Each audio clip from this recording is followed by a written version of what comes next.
Well, hello everyone, and welcome to another episode of Harebrained Games. Today we're going to talk about Zapotec from Fabio Lopiano. This is a game for 1 to 4 players, takes about an hour, and it involves the theme of, yet again, Meso-America. You are charged with building up, well, yourself by building villages, building temples, etc. And then you have big pyramid temples that you're going to help build. All in one compact gameplay experience. Without further ado, let's take a look.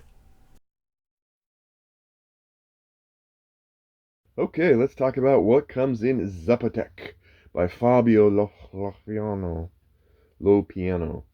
All right, so first off we have the rule book. That's right, shiny, glossy rule book filled with lots of pages. Not really that many pages, but very glossy. Lots of nice art. I just like this art. Instructional rules for the game, not hard to learn. You also get this board. Now this board has a place, apparently a mountaintopish place for temples here in the middle, and then there are 3 different sub-regions denoted by these fine-looking fellows here, by which you will be building out your civilization or your portion of civilization. You got some tracks for uh, basically sacrificing or whatever you call it, but yes. And then you've got certain upgrade piles. You've got the place again to put your temples. We'll see those shortly. And then you have all of these bonus tiles that are littered around the countryside. You also get a lot of resources. You've got your standard resources. These are the squares. And then the circles are more of the more elite resources, etc. For 3 and 4 player games, there are certain areas of the board that are going to be used. If you're playing 2 players, which is what I've set up, you're cordoning off the area just to that. As for you, your player, you will get your own player mat. This shiny, don't jostle it, player mat. You're going to get pieces of the temples that you can participate and contribute towards building. You got a little legend here for how you use your resources, and you've got this tic-tac-toe matrix by which you will be expressly extending tiles into it so that when it's time to collect resources, you can choose a row or a column to get all the resources. That's kind of how you build out your little engine of sorts. And then you have these action cards. These are 3 that are out on the table, but every player starts with a certain amount of action cards. The action cards are, they give you the resource row or column you can use, they give you the type of terrain you can build on, and they give you a priority order, so that when everyone simultaneously chooses which action card to take, you go lowest order to highest order. And that's it. There's also a deck of odds for solo play, so you do have that option, and you have certain cards that you can work towards. You get these that you can move, if you claim, and then at the end of the game you're going to get points for whether you come, whatever you met for the condition of each of these cards. It all gets explained later, but that's it. There's not a ton going on. There's a few components, but not too many. So let's get into an example of how you play Zapotec. Alright, let's play a couple turns of Zapotec. Now, what's the point of the game? Well, the point of the game is to win. Surprise! How you win is to get as far as you can along the victory point track and score as many points as you can. How you do that can be found on this sheet. Well, you'll get some scattering of points during play, but in general, at the end of the game, how far along you are in the sacrifice track, how well you did at performing whatever rituals you've claimed to want to take part in, and how much contribution you made towards the building of the pyramids will help you with your endgame scoring. On your turn, and there is a handy turn order sheet here that you may use that tells you everything you need to know and more by a tad. You're going to look and you're going to decide which action card you're going to play. Now, what are you caring about? You're caring about the resource track, because as we said, you've got rows and columns that map to tracks. Right now, and turn 1, not going to be that big of a deal. But then where you build is going to matter, because different cards have different reasons. For example, if you play this card, you can only build in that section.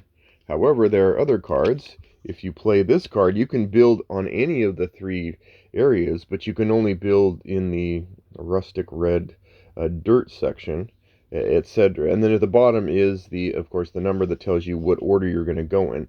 Not a big, no, can be a big deal, but at the very first, probably not your most essential thing to worry about. We're going to use this, and then we're going to have my opponent here. He's going to wisely and strategically, using all of his mental capabilities, choose a very important card that's just perfect for the occasion.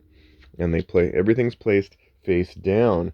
Again, I should note that everybody starts with one of the basic resources. That becomes important because you're going to want to be building right off the bat as much as you can. All right, once everyone has chosen their card, they flip them. Let's set that there for now. We're going to flip these and go, well, shucky darn. Okay, 10, 13, lowest number goes first. That is you. That's blue. What can blue do for you? So we're going to play that card, and what we're going to do is we're going to look and go, I can choose a column or a row and take all the resources there that I have accrued, which right now is 0. But hey, I get a brick. What can brick do for me? All right, so that's it. I could, at this time, then perform a bunch of actions, and one of 4 different actions, as many times as I can afford. Except I don't have any resources, I don't have any money, I don't really want to build, I can't even begin to build yet. So there's really nothing to do on turn 1. Is pretty much all about infrastructure. So once we're done choosing not to do any capital actions by game choice, we go to the construction step. We go build houses. Well, these are the houses we're going to build. We're going to lay them out there. So we're going to decide what we want to build, and here's the legend that tells us what we can do. Now notice that many of these require 2 resources. So just for starters, we're going to build a house on the green, and we're going to build corn. Yes, we are. So we got house. No, that's not right.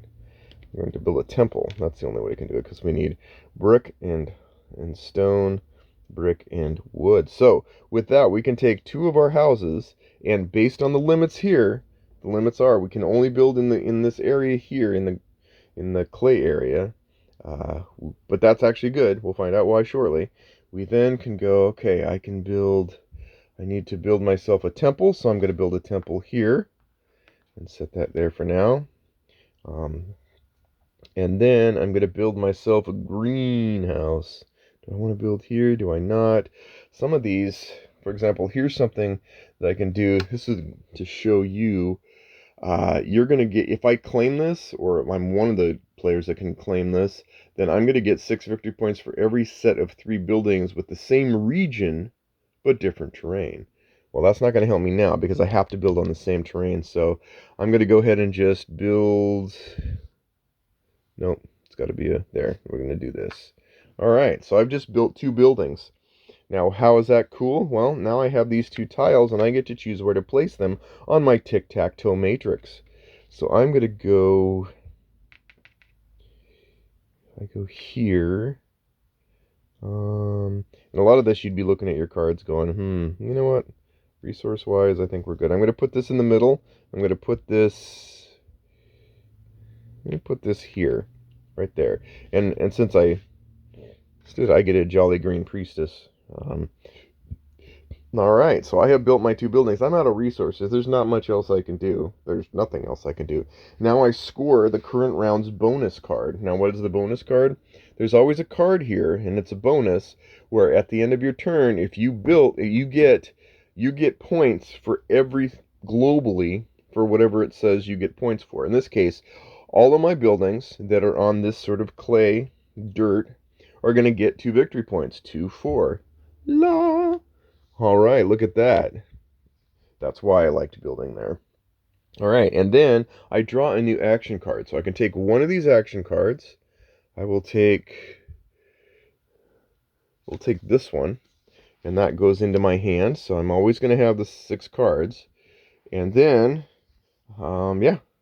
And then we go on to purple. What is purple going to do? It's purple's turn. Purple's got wood, so we're going to do wood to start with here. And the same thing. We're gonna fly through this turn because honestly, that's the first turn is not necessarily my favorite turn. We'll do that. So now we've got wood, wood. I'm not ready to build that yet because I really need income. It's all about income to start off with. So I can build on a farmland to get corn, and I can build on, yes, I can build a green. So my limits are the same. Look at that. I can also only build on this particular terrain type. So that's okay. Yellow here and green here. Look at that. So then we're going to do this, and we'll do this and get a coin. Coins are cool too.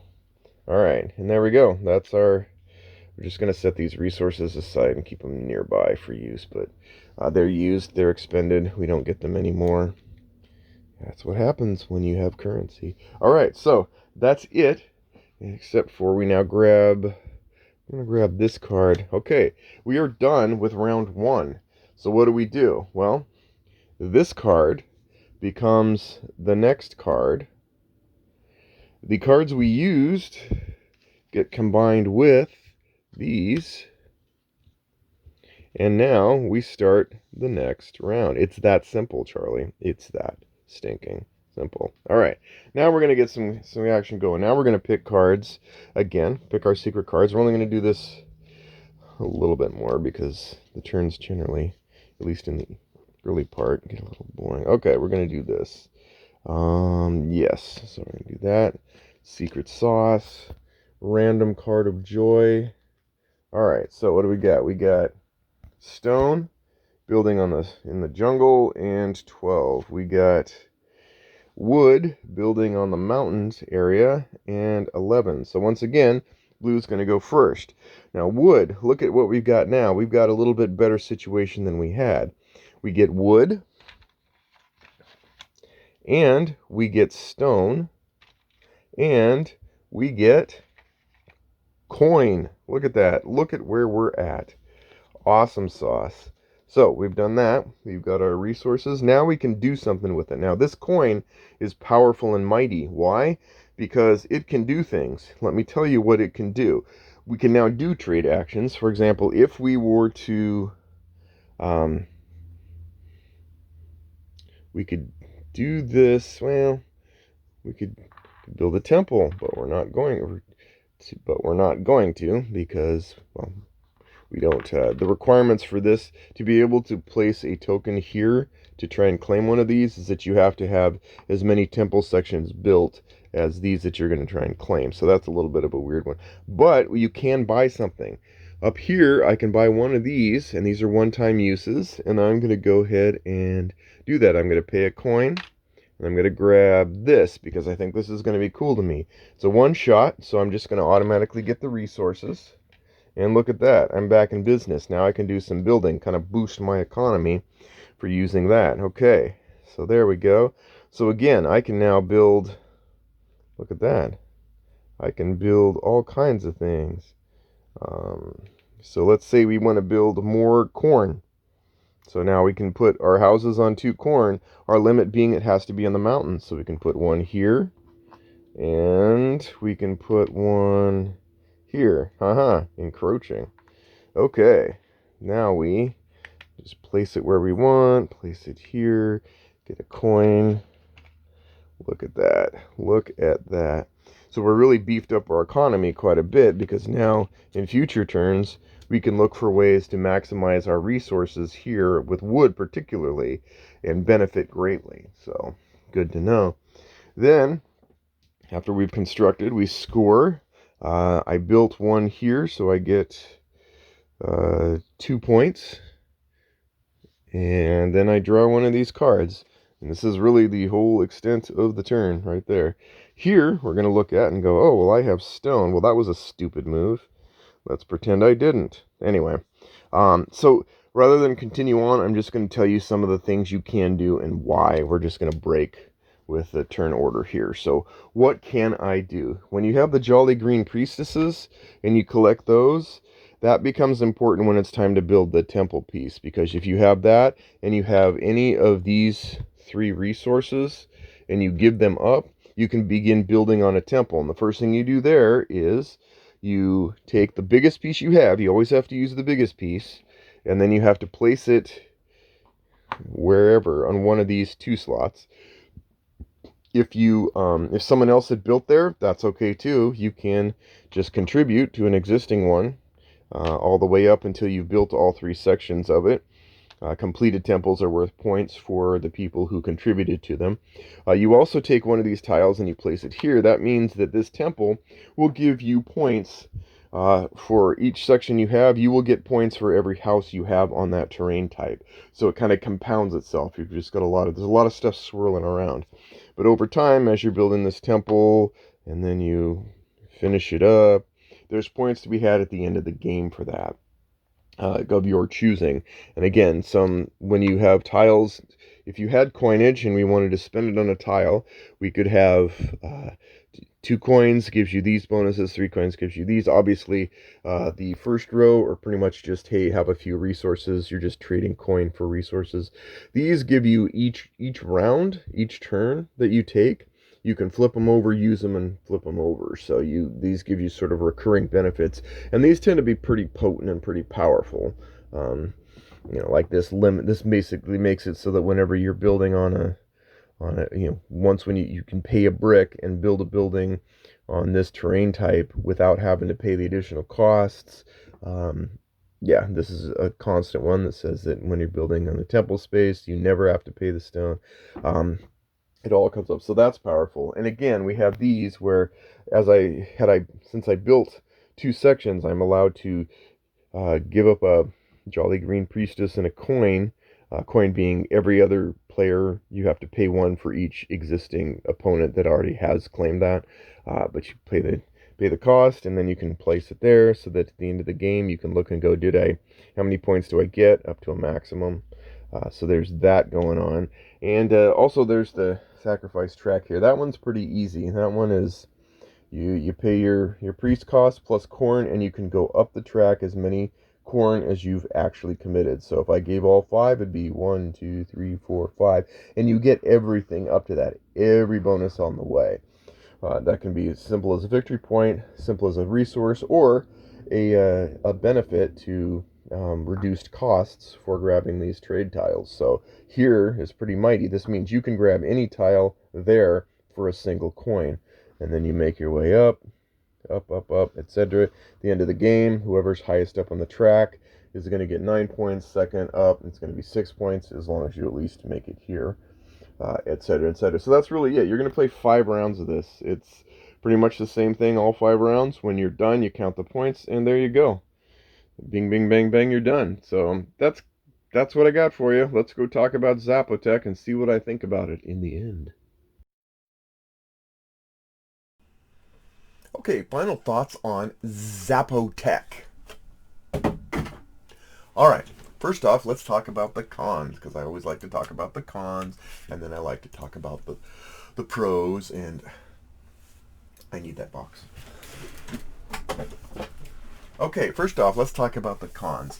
The big thing I have, and they're not very many, is that I think like the general map and the vibe of it is underdone. I think the map is pretty lackluster. When you're looking at the game board, I think that there's just not a distinctiveness to it that I have seen in other games in that particular era in vain that I miss.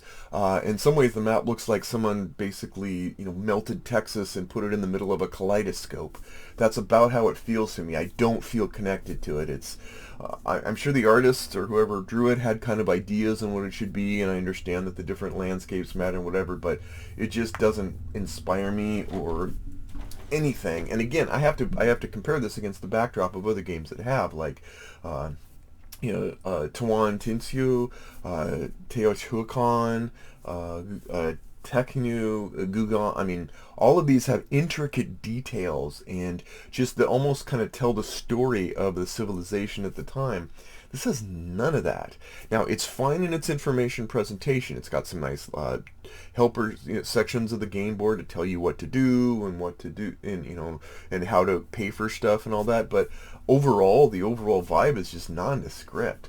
Um, and yeah, that's all I can say about that. The other thing is, this is a game that initially you're going to feel like it's over before it gets rolling when you play your first game. If you took this out of the box and you just started rolling with it, you'd be like, uh, I don't know, you would be just, why did this stop so fast? There's 5 rounds, and you're just about feeling like you're getting some momentum, and then it just comes to an abrupt halt.